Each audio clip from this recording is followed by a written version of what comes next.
কমিটির পক্ষ থেকে এবং আমার ব্যক্তিগত পক্ষ থেকে সবাইকে শুভেচ্ছা এবং অভিনন্দন জানাচ্ছি এবং আপনাদেরকেও পাশাপাশি আমাদের মণ্ডলের পক্ষ থেকে আপনাদেরকেও শুভেচ্ছা জ্ঞাপন করছি। এই উল্লাস দীর্ঘ পশ্চিমবঙ্গে 49 বছর পর ডাবল ইঞ্জিনের সরকার, যেটা পশ্চিমবঙ্গবাসী কোনোদিন ভাবতে পারেনি, এইবার আমাদের শুভেন্দু অধিকারীর নেতৃত্বে, দাদার নেতৃত্বে যে পরিবর্তন হয়েছে এবং উনি আজকে 4 দিন মন্ত্রিসভায় বসার পর এবং সারা পশ্চিমবঙ্গকে যেভাবে দিশা দেখাচ্ছে, সেটা সারা ভারতবর্ষের এবং মাননীয় প্রধানমন্ত্রী ওনাকে যেভাবে যে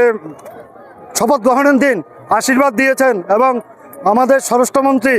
যেভাবে আশীর্বাদ দিয়েছেন, সারা ভারতবর্ষের লোক এবং সারা ভারতবর্ষের প্রাণপ্রিয় মানুষ যারা বিজেপিকে ভালোবাসে এবং ভারতবর্ষের প্রত্যেকটা জায়গায় বিজেপি আসবে।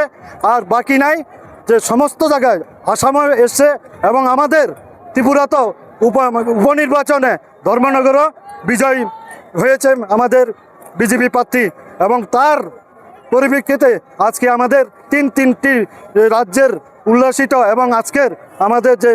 ত্রিপুরা রাজ্যের উপনির্বাচনের সেই উল্লাস আমরা সবাই বিজয় মিছিল করেছি। তার জন্য সবাইকে ধন্যবাদ জানাই এবং যারা এই আজকে মিছিলে অংশগ্রহণ করেছেন এবং সবাইকে আবারও আমার ব্যক্তিগত তরফ থেকে এবং মণ্ডল কমিটির পক্ষ থেকে সবাইকে অভিনন্দন জ্ঞাপন করছি। নমস্কার।